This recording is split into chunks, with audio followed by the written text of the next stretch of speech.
Praise the Lord. கர்த்தருடைய பரிசுத்த நாமத்திற்கு மகிமை உண்டாவதாக. நெருக்கப்பட்டோம் மடிந்திடாமல் கர்த்தர் தம் நம்மை காத்ததாலே அவர் நல்லவர், சர்வ வல்லவர், அவர் கிருபை என்றும் உள்ளது. பாதுகாத்தாரே அவர் நல்லவர், அவர் கிருபை என்றும் உள்ளது. தேவ கிருபை என்றும் உள்ளது, அவர் கிருபை என்றும் உள்ளது. அவரை போற்றி துதித்து பாடி அல்லேலூயா என்றார் பறிப்போம். அவரை போற்றி துதித்து பாடி அல்லேலூயா என்றார் பறிப்போ. கர்த்தருடைய பரிசுத்த நாமத்திற்கு மகிமை உண்டாவதாக. இந்த நாளுக்கான வேத வசனம் சங்கீதம் 1:1 துன்மார்க்கருடைய ஆலோசனையில் நடவாமலும் பாவிகளுடைய வழியில் நில்லாமலும் பரியாசக்காரர் உட்காரும் இடங்களில் உட்காராமலும் கர்த்தருடைய வேதத்தில் பிரியமாயிருந்து இரவும் பகலும் தியானமாக இருக்கிற மனுஷன் பாக்கியவான் என்று வேதம் சொல்லுகிறது. இப்படியாக கூட இந்த உலகத்தில் கூட சொல்லப்படுகிறது. இந்த வேதம் எழுதினது 2000 வருஷங்களுக்கு முன்பாக. இந்த நாளில் திருக்குறளில் கூட பார்க்கிறோம், போகாத இடந்தனிலே போக வேண்டாம், பொல்லாங்கு ஒருவரை சொல்ல வேண்டாம், மாதாவை ஒரு நாளும் மறக்க வேண்டாம், வஞ்சனைகள் செய்வாரோடு இணங்க வேண்டாம் என்று இந்த உலகத்தில் சொல்லுகிறது. நாம் பழகிற இடத்துல போகிற இடத்துல யார் கூட இருக்கிறோம், எங்கே போகிறோம், என்ன செய்கிறோன்றது நாம் கொஞ்சம் நிதானித்து பார்ப்போம். வேதம் சொல்லுகிறது, துன்மார்க்கமாக பேசுகிறவங்க இடத்துல நம்ம அவருடைய ஆலோசனை நம்ம கேட்க வேண்டாம். நம்ம கடவுளிடத்தில் கேட்டு அவர் என்ன சொல்கிறாரோ, அவர் சொல்லலாம் கூட சரி, நம்ம துன்மார்க்கருடைய ஆலோசனையில் நடக்கவே கூடாது. அவங்க என்ன கெட்ட வழியை தான் கொண்டு போகணும், நம்மளை நல்ல வழிக்கு கொண்டு போகவே மாட்டாங்க. பாவிகளுடைய வழியில் பாவிகள் கூட சேரக்கூடாது, தீய பழக்கங்கள் உள்ளவர்களுடன் சேரக்கூடாது, பரியாசக்காரர் உட்கார இடங்களில் உட்காராமல் கர்த்தருடைய வேதத்தில் பிரியமாக இருந்து இரவும் பகலும் தியானமாக இருக்கிற மனுஷன் பாக்கியவான் என்று வேதம் சொல்லுகிறது. அல்லேலூயா, அல்லேலூயா. கர்த்தர் நீதிமான்களின் வழியை அறிந்திருக்கிறார், துன்மார்க்கருடைய வழியோ அழியும்.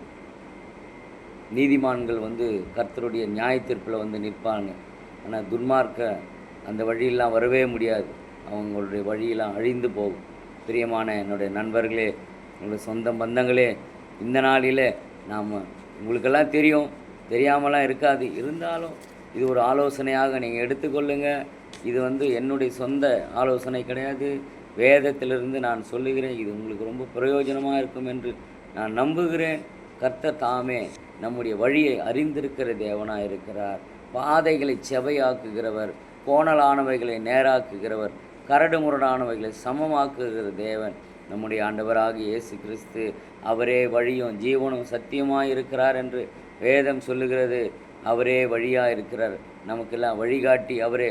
அவர் இது ஒரு பாவமும் அறியாத சுத்த கண்ணராய் வாழ்ந்தார். இந்த உலகத்தில் அவர் கடவுளாக இருந்தாலும் மனிதனாக இந்த உலகத்தில் தோன்றி வந்தார் என்று பார்க்கிறோம்.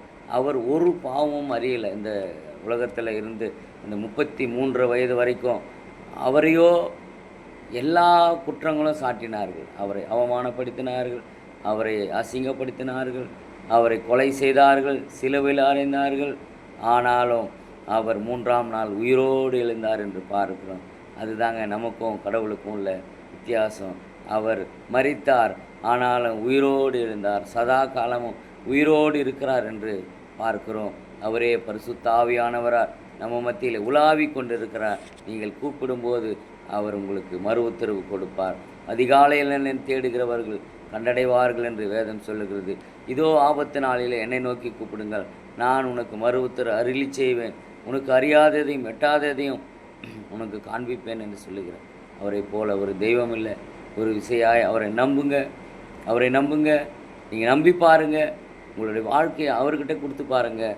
உங்களுக்கு ஆகியிருக்கலாம் 30 வயதாக இருக்கலாம், 40 வயதாக இருக்கலாம், 50 வயதாக இருக்கலாம், 60 வயதாக இருக்கலாம். இவ்வளவோ நாள் நீங்கள் நம்பின எதை நம்பினீர்களோ தெரியாது, எந்த மனுஷனை நம்பினீங்களோ தெரியாது.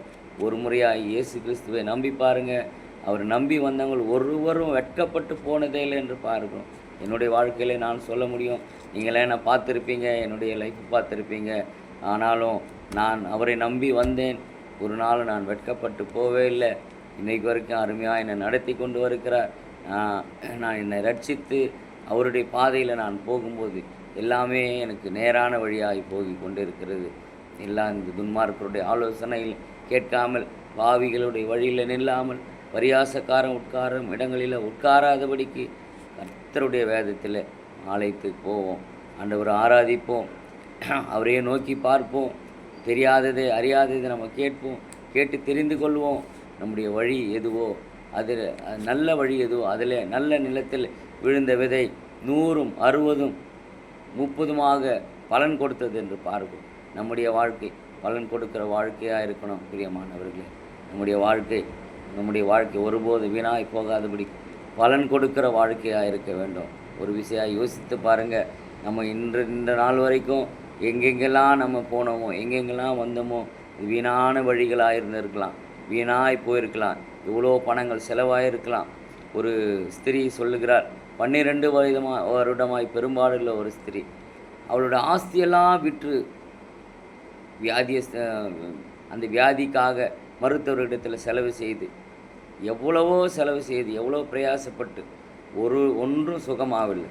12 வருடமாய் இரத்தப்போக்கு உதிரப்போக்கால் அது கஷ்டப்பட்டு இருந்த ஒரு பெண் இயேசு வருகிறார், அந்த வழியாய் வருகிறார் என்று கேள்விப்பட்டு அவருடைய வஸ்திரத்தை தொட்டாள் என்று தொட்டபோது அவரிடத்திலிருந்து ஒரு வல்லமை புறப்பட்டு போனது என்று அவர் என்னிடத்திலிருந்து ஒரு வல்லமை புறப்பட்டு போனது, என்னை யார் தொட்டது, அவளுக்கு சுகம் கிடைத்திருக்கிறது அப்படின்னு சொல்லிட்டு பாருங்கள். இந்த உலகத்தில் எவ்வளவோ பணம் செலவு பண்ணி கஷ்டப்பட்டு நஷ்டப்பட்டு வியாதிப்பட்டு 12 வருடமாக அந்த ஒரு பெரும்பாடு இருந்ததுன்னா எப்படி இருக்கும்? பிரியமானவர்களை யோசித்து பாருங்கள். ஆனாலும் அவள் ஆண்டவரிடத்தில் வந்தாள். ஆண்டவருடைய வஸ்திரத்தையாவது தொட்டால் போதும், அவ்வளவு ஜனக்கூட்டமாக இருந்தாலும் பரவாயில்ல, நான் போய் அவரை தொட்டே தீருவேன், எனக்கு சுகம் கிடைக்கும் என்று நம்பி போனான். அவங்க நம்பி வந்தாங்க. இன்றைக்கு நீங்கள் நம்பி வாங்க. இப்படி வாழ்க்கையில் நீங்கள் நம்பி வாங்க. எக்மோரில் சர்ச் இருக்குது. உங்களுக்கு எங்கேயும் போக தெரியலன்னா சொல்லுங்கள், ரயில்வே ஸ்டேஷன் எதிரில் இருக்குது. புதிய அப்போஸ்தல எழுப்புதல் சபை இருக்குது. நீங்கள் அங்கே வாங்க. கர்த்தர் கண்டிப்பாக உங்களை ஆசீர்வதிப்பார். அவங்க கற்றுக்கொள்ளுவோம், அவ்வளோதான். அங்கே வந்தால் பெரிய உங்களுக்கு ஏதோ ஒன்று சொல்லலாம். ஆனால் அங்கே வந்து கற்றுக்கொள்ளலை. நல்ல ஒரு சத்தியத்தை அறியுங்கள், சத்தியம் உங்களை விடுதலை ஆக்கும், அவ்வளோதான். அங்கே வந்து கற்றுக்கொள்ளலாம். கற்றுக்கொள்வதற்கு நல்ல ஒரு சபை இருக்கிறது, நல்ல இடமா இருக்கும். நீங்கள் வரலாம், வந்து அங்கே வந்து ஆலோசனைகளை கேட்டு தெரிந்து கொள்ளலாம். நல்ல பாதையில் போவோம். கர்த்தர் உங்களை ஆசீர்வதிப்பாராக. ஆமேன். God bless you.